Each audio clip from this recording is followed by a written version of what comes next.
so much. I'm very pleased to be here. And I'm very pleased also to be here representing the Dulcamara Women Association. And the title of my presentation is Labor Rights for Migrant Care and Domestic Workers in Contemporary Society. And I'm sure that you know that women is not an homogeneous category. And because of that, and to continue in the topic of women leadership, I will talk about a kind of women that allow the other professional and well-educated women to develop a career-oriented trajectory by taking care of their households and their families, because many European and American women with very successful careers don't have enough time to do this kind of task, and other migrant women do this work for them. So my voice today is the plural voice of many women that cannot be here with us due to different problems, but I'm glad to transmit to you their message.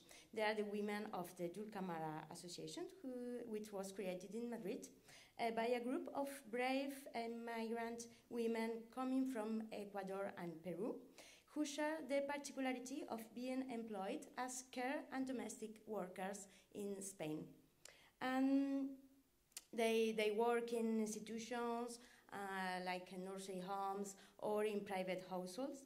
And this is the job that most of migrant women do in Spain, especially the migrant from Latin American countries. This association with the aim to challenge the gender and ethnic orders that place migrant women in a subordinate position in society. And this group of women decide to raise their voices to fight against exploitation and bad working conditions in Spain, and to claim for the improvement of their labor rights for all the women that are in the same situation. And I'm here to transmit you this reality. And to do so, I guess the best idea is to begin my presentation by presenting you some real examples of migrant domestic and care workers in Spain. And I know that we can find similar situation and similar experience in many other countries, including, for example, Germany. There's a professor called, her name is Helma Lutz. She has been working a lot in this subject, and she's from Germany, and she has read a lot of books about this problem about this topic here in Germany. And I would like to say that because sometimes we think that it's only a problem that countries as Spain, which is a traditional and Catholic country, may have, but no, we can find this reality in Europe and United States and many other countries in the world. So let me begin by Juliana. Aged of 53, she migrated to Spain in order to escape from her husband in Ecuador. As many other Ecuadorian women, her first job was as live-in domestic worker.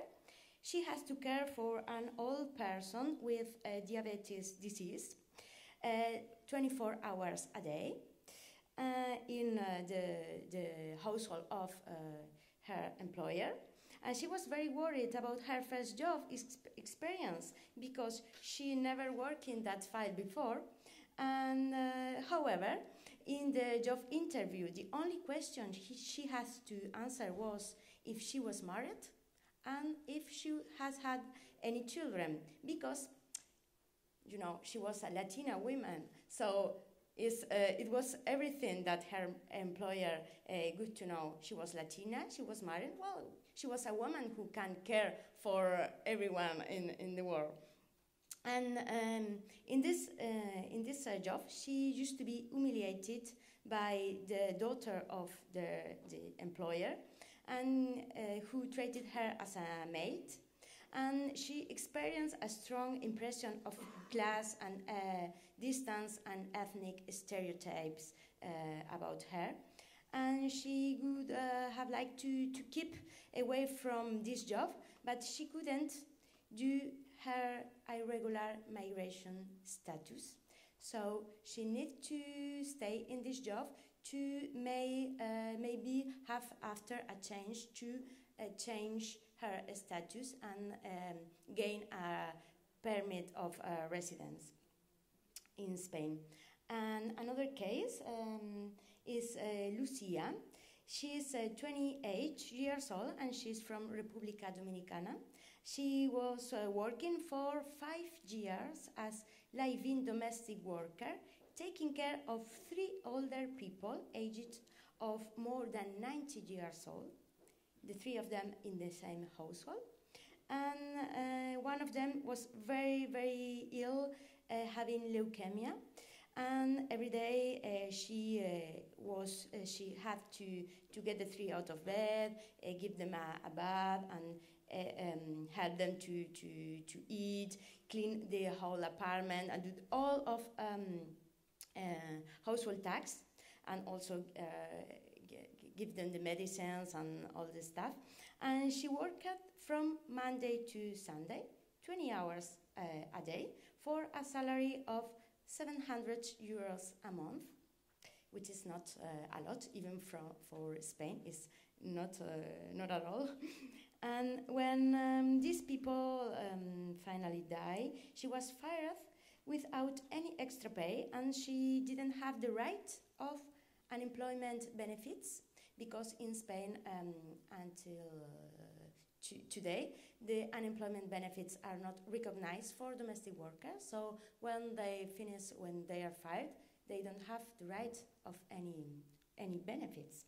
And another example is Alicia.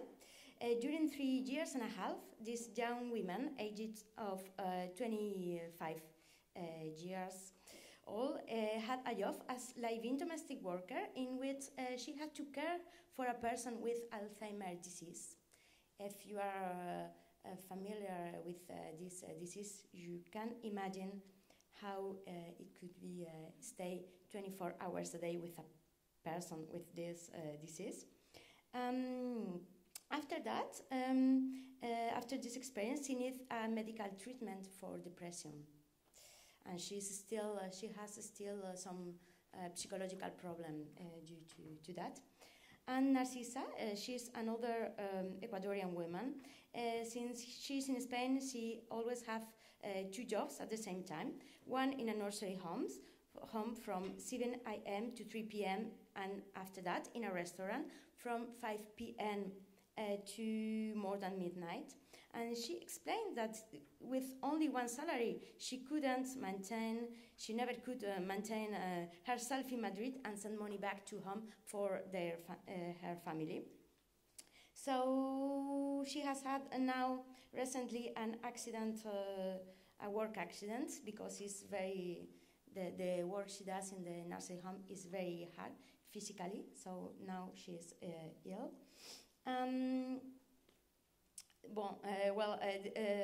Those are some of the experience of many women that participate in our association. They are not especially the most traumatic ones, I can assure you. And as you can see, low salaries, exploitation, precarity, bad working conditions, labor accidents are common patterns of this experience. And it is important to know that they are in this subordinate position in the labor market because they are women, first, because they are migrants, secondly, and because they have working class backgrounds. So it is very important to understand that women are not all all the same. That for we have a lot of categories if we look at their position in society, and I really like the concept of black feminists in the United States of intersectionality, to understand different positions, different subordinate positions in society. From our organization, we try to give some visibility to this reality. We consider that care work is highly undervalued in contemporary society because it is associated to feminine activities of the private life. From our quotidian work in the association, we make an effort to transmit to our members the self-confidence to be more empowered, and we insist to the importance of education, offering a wide range of training and activities. And in addition, we present our work in different forums, as here at this moment. But we are also convinced that we need a structural change to challenge this subordinate position of migrant women in the labor market and in society, and to understand this need to structural change. I would like to say to you that traditional gender orders in Spain assigns women the responsibility to take care for children, elderly, and household and other relatives. In contrast, men are pushed to the labor market as breadwinners for the family. And even if in recent decades a silent revolution has been produced by the massive access of Spanish women to higher education and to the labor market, and nowadays young women have similar activity rates that young men, they don't have, women and men, they don't have the same availability to take care for their families and their households. Some of them, these women, don't have enough time to accomplish these tasks.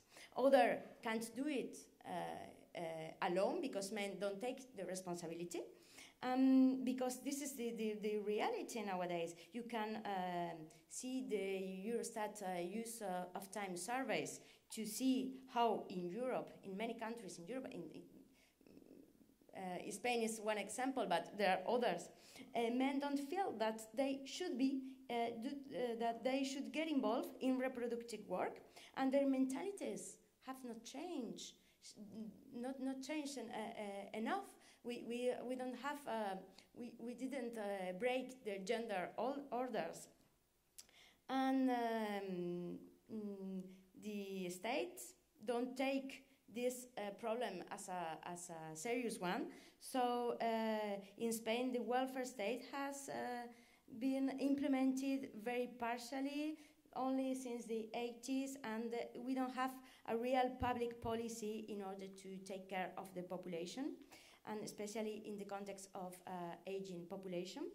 And care services and benefits only exist for the very needed people. And moreover, from 2008 and the beginning of the economic crisis, this problem is even harder, because the very few services and benefits implemented before are being closed or suppressed due to the budget cuts and the austerity measures. And this situation produced the care crisis, because we don't have the woman don't want to, or didn't can to take care of their relatives as before. So what Spanish people do? Employ a domestic care or care worker. So in Spain, this care crisis has been simultaneous to a period of economic expansion and an enormous process of foreign workers' attraction. And these two transformations are deeply interrelated, and the point of union is the highly feminized migration flows to Spain. And it is important to know that the proportion of women in migration flows from Latin American countries has been especially high. And in many cases, women were the pioneers of the migratory chains, and the persistence of traditional gender orders that considers only women and not the state and neither men should care for families, as well as the large number of cheap, feminized and migrant workforce, shaped the development of a dynamic and flexible care service sector, offering a huge quantity of precarious and low-paid jobs as domestic and care workers. As a consequence, migrant women took the place of Spanish women in the household through a process of gender and ethnic essentialization of their skills, especially in the case of Latina women that are considered the ideal of caring and loving. And because people presuppose that they embody a highly gendered and traditional culture, that in many cases is not a reality. They have been excluded of labor rights because of the migration laws and also because of the domestic work legislation, in which until 2012 we can find that right agreements were not compulsory, and things like that. Almost the 50% of the salary could be paid in food and bed. So they didn't have assured the minimum salary. So the domestic workers don't have the same labor rights that the rest of workers have, and we can remark that as feminists and women rights activists, I think that a contradiction emerged from this situation, because while a generation of native women have chosen to privilege their professional development, breaking the rules of gender tradition, this empowerment process is not based on more equality in gender arrangements at home, but in the natural transmission of their domestic responsibilities to other women coming from poorest countries, from so-called underdeveloped countries. And this transfer of feminine roles show that the cultural belief system based on patriarchy that associate the idea of women with the domestic and private sphere of the family is not completely removed, but crossed by ethnic, class and migratory access.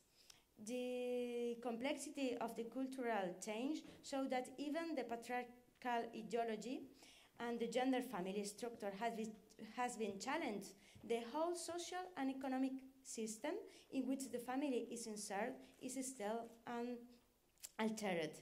And the austerity measures to resolve the economic crisis has also a negative impact in gender equality by the destruction of the public policies for care.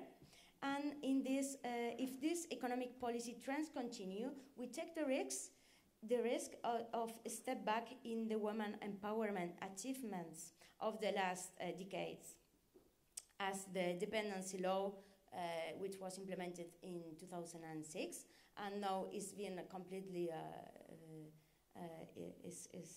disappearing.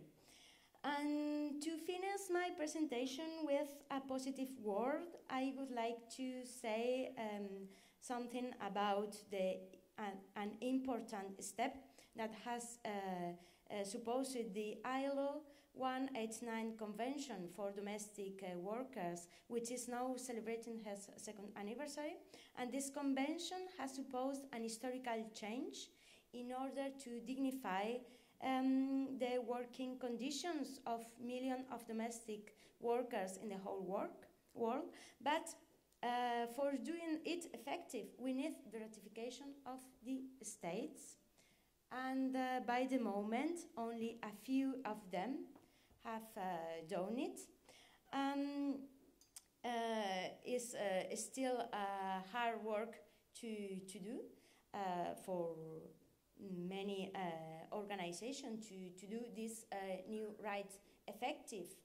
And in response to this convention, which is a historical step, a wave of social movements and associations and unions are emerging from all around the world. I'm very interested in this movement in Latin America, and I know that in the last 2 years a lot of new movements and organizations has been created.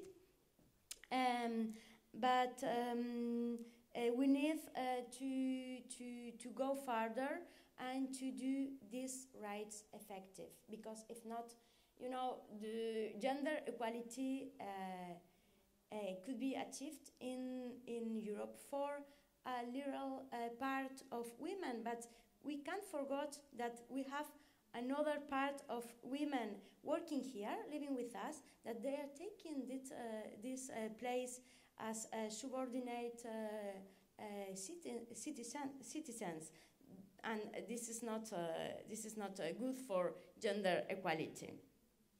And from our organization, we have a modest attempt to join other organizations to be connected in the battle for labor rights for migrant, domestic, and care workers in the whole world. And I would like to present you some photographs of our organization, because they were really worried because they couldn't be here with me. And this paper, well, it's not an academic paper, because I wouldn't like to present like a paper very academic with figures and all of that, because it's really a collective work that I'm presenting today. So I think it wasn't very honest to present here my research and all the stuff, but more to do something, to be together with my colleagues of the association.